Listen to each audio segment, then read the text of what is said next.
Super Talk 99.7 WTN. Appreciate you listening. Want to get right to the Newsmaker hotline where we find Jonathan Fahey. Jonathan, former federal prosecutor, former director of ICE, and serving as our legal analyst. And we'll talk about the hush money trial momentarily, but you do also a lot of political commentary. And so I want to get your reaction to Joe Biden now saying that he wants to debate Donald Trump. He doesn't want the commission to do it. He wants a couple of debates in June and in September, and he wants the media to be the moderators. And so just give me your first blush. This is breaking news. What do you think? Yeah, I don't think he wants to debate him. You know, I'm sure he's saying it now because it sounds bad to not want to debate him. My guess is the pivot will be, you know, they want Donald Trump obviously to be convicted in this New York case. So the pivot will be, well, he's a convicted felon. This is beneath the office or something like that. But if he actually debates, even if he has a favorable media in the debates, which he certainly will, he's just a mess. I mean, you saw that, I don't know if you saw that Rose Garden ceremony yesterday. He's just mumbling through lines that he doesn't seem to even understand. And I think, you know, they all know that Donald Trump will wipe the floor with him, but it just sounds so bad to say I won't debate that I think at least this buys him a little bit of time. But it would really surprise me if he does, because I don't see, you know, when he reads these scripted, you know, speeches written by staffers, and he can't even get through them for these, you know, 5-minute events and stuff without just making, you know, embarrassing himself or anything else. I think it would be, yeah, I'd be surprised if that's actually his intention. Yeah, and you're right. I mean, I've not played the audio yet today. It's been a very busy day. I did find one very quick audio bite of Biden yesterday. They want to undo what they finally got done. And then what we finally got done to make up for it. They want to give power back to Big Pharma. Yeah, nobody, I mean, just, you know, at this point, Jonathan, it's like every day that we hear Joe Biden, he is a confused mess. And I don't know where you stand on the whole, what the hell are they giving Joe Biden to get him through sometimes these speeches or these debates? I've actually had people, doctors on the program that have, you know, guessed as to what they're pumping Biden full of when he has to go do these events. And so, you know, for the former president, one of the things that I'm wondering, if the debates actually happen, then would it look like Donald Trump is actually beating up on a feeble old man?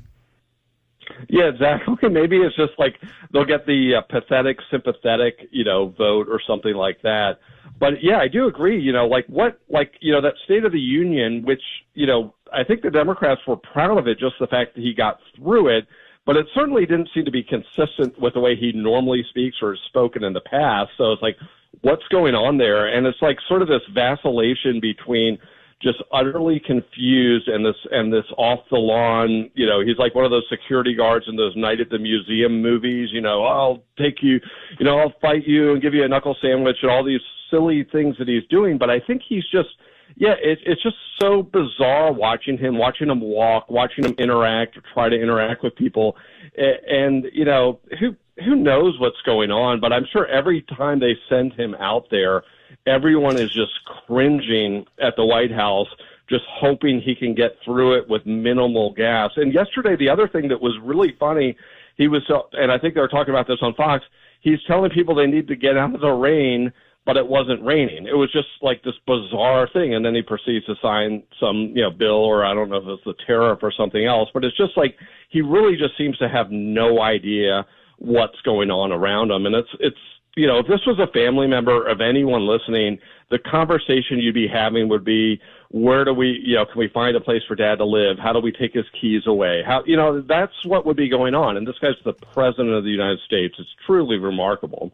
Jonathan Fahey is joining us. All right, so let's talk about the Michael Cohen testimony yesterday. From what I understand, it did not go well for Michael Cohen. One of the things that they did was they pulled some audio from his TikTok, one of his TikTok videos. They pulled some video from that, and this is what it sounded like. The other day, Donald, once again, he comes out of the courtroom and goes right into that little cage, which is where he belongs, in a cage like an animal. Let me ask you something, Jonathan. So is there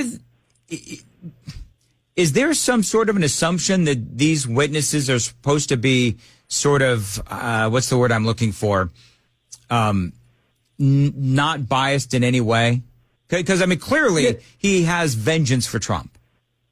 Yeah, I think the worst thing as a prosecutor or any lawyer is to have some witness that's supposed to be, really, he's supposed to be a fact witness, and he has an extraordinary interest in the outcome.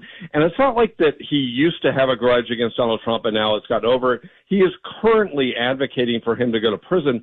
So it's so bad. And I think Todd Blanche, I think he was the one doing the cross-examination, brought out the bias, which I think is the worst part about this, because you have somebody, as we've talked about before, that he's lied under oath and seems to really not take oaths or telling the truth seriously, and he'll do it whenever it's in his interest. And his interest now is an outcome that harms Donald Trump. So this idea that he won't lie in this situation is quite hard to believe. And I think it's very distasteful that a witness, and I would, when we would prep witnesses, it's like, your job is to just tell the truth. Your job is not to be worried about the outcome, is what you would hope a witness would say, is just tell the truth the best you can remember it and let the outcome take care of itself. But he is invested both financially, plus his status is tied up in the results of this case. So everything on his end, benefits him if Donald Trump is convicted. So I think it looks really bad. And, this case, as we've been, talking about it, from the beginning, everyone thought this was, shouldn't have been brought. It's a complete joke. And then every day this gets reconfirmed, and it's even worse than I think I could have ever imagined, because I think my understanding is the whole case, the criminal aspect of it comes down to believing Michael Cohen. And, part of the elements of this offense is there has to be some sort of intent to defraud. And again, who's being defrauded? It's Donald Trump's company. Money is being spent from his company, and how it's characterized, who is he defrauding? If he knew about it, then he can't be defrauding anyone. It doesn't make any sense. And the other thing is that Michael Cohen was the orchestrator of this whole thing, and no one's mentioned this, but why didn't the DA charge him? Because he's the one that's, he should be at very least a co-defendant in this case, but he's getting a complete pass as long as he dumps all over Donald Trump, which again, I think highlights the political nature of it, because in terms of who's the worst actor, even if everything he says about Trump is true, he's still the worst Michael Cohen is still the worst actor in the scheme. He orchestrated it, he planned it, he did the payment. So he's still the worst of the two, and he's getting a free pass. Do we know when, is there an indication as to when this whole thing is going to be over? I think from what I was hearing yesterday that I think Michael Cohen may be the government or the state's last witness. So, Donald Trump will have a decision to make whether or not he puts on a defense and whether or not he testifies. And I think most people are saying he shouldn't and doesn't need to, because the case has gone so poorly for the state. So I think it could very well end maybe tomorrow, maybe Friday, depending on how long Cohen is on the stand, absent, something unexpected.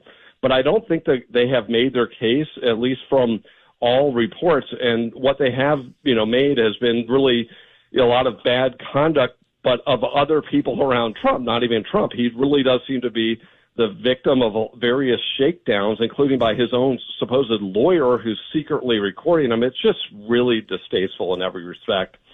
All right. Jonathan Fahey, as always, thank you for joining us here on Super Talk 99.7 WTN. Hope to have you on tomorrow as well.